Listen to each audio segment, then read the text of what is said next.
嗨，大家好，我是小武，欢迎来到小武带您看世界。今天这个视频呢，我们有请到一位大人物 Professor Alexander。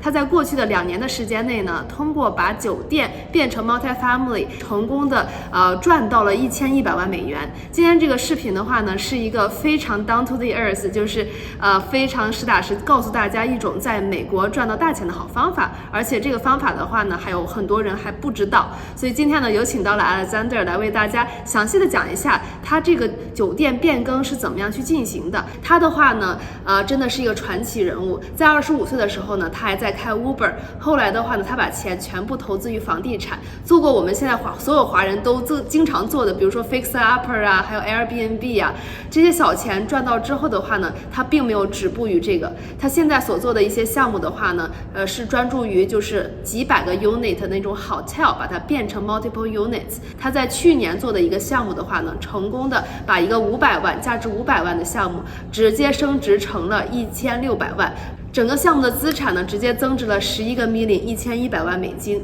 那 Professor Alexander 的话，最近还有在开一些课程，如果大家感兴趣的话呢，可以添加我的微信号。I started off by buying a duplex. I paid for graduate school by driving for Uber every weekend. You did? And yes. Oh my gosh. How old were you when you doing this? Let's see, from I would say about 22 to 24, 25, drove over almost 4,000 trips for Uber all night long, every Friday and Saturday in Baltimore. Wow. And then I got smart and bought some other cars that I rented out to other Uber drivers and like got Turo. mugged like Turo, but for Uber. The bank didn't have enough faith in me to give me a mortgage when I was so young. I wanted to be in real estate, but I couldn't. So I went to where I could afford property. I started renting units and then I re-rented them on Airbnb. I actually rented units in Lima, Peru and put those on Airbnb. I did whatever I could to save money. And unlike a lot of people, I started off in a 2-unit, then bought another 2-unit, another 2-unit, and then a 14-unit, and then scaled up from there. But with hotel conversion, let me just say, for somebody just getting started, while it is more complicated on the construction side, this is all stuff you can learn. And like fundamentally adding kitchens is not that difficult. And just taking carpet out of a hotel room and remodeling a bathroom and putting down LVP flooring, not that different than doing a single family home or doing a regular multifamily deal, right? You have to have the confidence, but there are a lot of advantages. Advantage number 1, when you do a multifamily deal, you might get 30 days or 45 days of due diligence. That's only a month and a half to do your inspections and to raise all the money that you need. Because we are making sure that the zoning is changed before we close on the property, we are able to ask for 90, 120 days or more of due diligence. It gives new buyers a lot of time to raise the money in order to close on the property.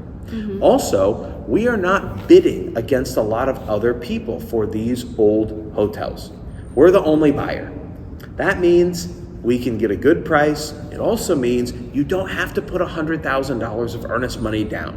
I have put $5 million under $5 million hotel under contract with $10,000 of earnest money. And I can teach people how to negotiate low money down in order to do that. And then number 3, with these hotel conversions, because a distressed hotel is not exactly the most bankable, meaning the bank is not excited to lend on an old distressed hotel that's not making a lot of money, it is very easy to ask for seller financing. What's the benefit of getting seller financing instead of bank financing? Well, there are lots of benefits, but the biggest one is that you don't have to pass the rigorous qualification standards that a bank typically has.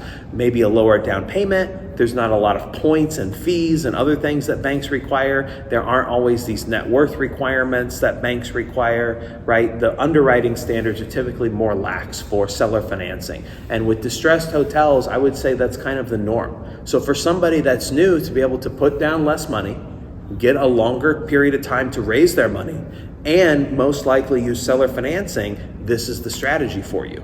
Yeah, so let's give an example. Usually I know like if people buying a commercial, they at least to come up with like 15-20%, and the interest rate is for about like it's fluctuating. So maybe 7, 8, 9%, and then maybe put 1 to 2 points for the lender charge.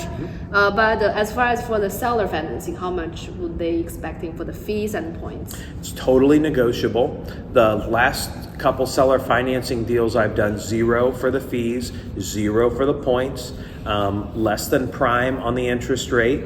So, you know, the rate is one thing, but there are a lot of other terms to consider. So maybe you have a 7% rate, but it's interest only, so much lower payments for 12, 24, 36 months. And then maybe there are extension options, and then maybe there's a little bit lower money down. One trick that I have used is to give the seller a small percentage ownership in the hotel conversion project. And in exchange for that percentage ownership, ask for a lower interest rate. And then you take the value of the percentage of their ownership and the interest rate together, combine that into one internal rate of return and show the seller, hey, this is how much money you can make, but you get the benefit of the low interest rate. 所以呢 Professor Alexander 呢，他首先呢，他是看到了哦，原来 multifamily 可能要10万美金或以上一个 unit， 但是呢 hotel 它的价格却非常非常低，只要3万美金、4万美金就有一个 unit。那么只要他找到了这个hotel， 并且用一种方法把它变成 multifamily， 那就是凭空的话 generate 了大概1倍左右的一个额外的 asset。We have a project right now. It was built as a 250 unit Holiday Inn. At some point, it was converted into an extended stay, meaning they put kitchens in all the rooms and they combined all of the rooms. So it has 120 rooms that are combined. So 120 rooms that are made up of 2 hotel rooms. So they really are like 1-bedroom apartments. That we were able to buy for $28,000 per unit. And we are remodeling the kitchens in each unit. By the way, that's a hotel that already has fire sprinklers. It's in Houston, Texas, the 4th biggest city in the country, and by most measures, either the 2nd or 3rd fastest growing in terms of population in the country.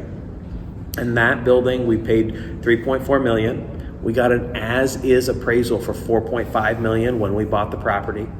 We're spending around $2.5 million on construction right now. We just got an appraisal back for $16 million. Wow. And why would the seller so stupid enough to sell you immediately? They lose $1 million more. Seller was distressed. Right? I mean, this is a hotel that it was a Holiday Inn. I think at some point it was a Best Western, then it was an Oyo, so it had kind of gone downwards in terms of its flag. New hotels were built up around it over the years. The seller had not put away reserves in order to upgrade the building. The seller was, I think, $60,000+ behind on their water bill. They had a tax payment coming due, and they were kind of older in their career. They had owned the property for over a decade, and they were just ready to be gone. And so we came in and said, I'll close in 30 days, but I want this price and I want the seller financing. And the seller agreed to both.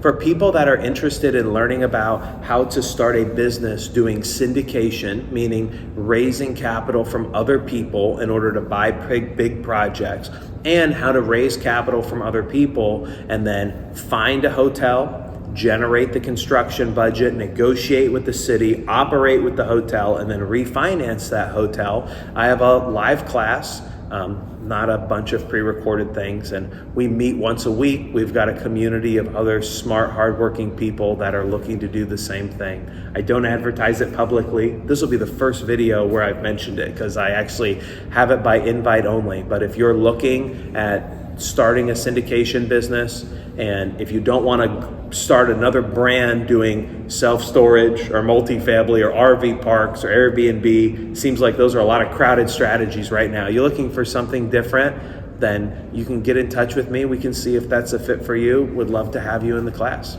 Yeah, thank you for sharing. And besides the course, do you also accepting more partners to maybe they don't want to spend the time learning, but they just want to share some profit?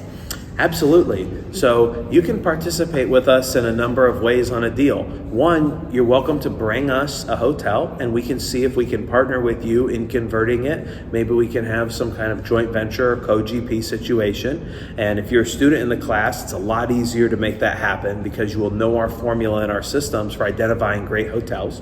Number two is you can be a limited partner in our deals and be a hands-off investor, participate in the upside of our deals, take advantage of the tax benefits of real estate, the cash flow of multifamily, but the big upside of hotel conversion. And my goal is every time that I do a deal, my goal is to find deals where I can give investors 100% of their capital back in 12 to 18 months by buying the hotel, converting it, getting it 90% occupied, and then refinancing.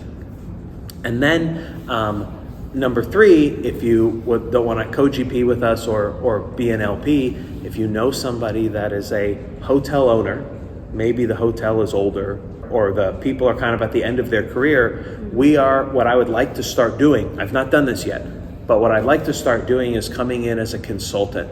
And maybe the person doesn't want to sell the hotel, but we could come in and maybe infuse some capital, maybe not, form a partnership where that person could continue to own the hotel and we could help them convert it, help them realize some of the gains of the conversion. So if you'd like to talk about how to make money doing any one of those three things, please get in touch. Hi, 大家好，我 Professor Alexander，然后这个是他 team 的程文。大家好，我叫陈文，我和 Alex partner， 然后我主要负责的是underwriting 还有 due diligence 的部分。如果大家感兴趣的话呢，我可以把程文也加到这个微信群里面，因为就是讲中文比较方便一些，比较容易沟通。And we're always looking for new people that can add value on the team. So if you think that's you, please get in touch. Yeah, join us. See you. See you. Bye. See you.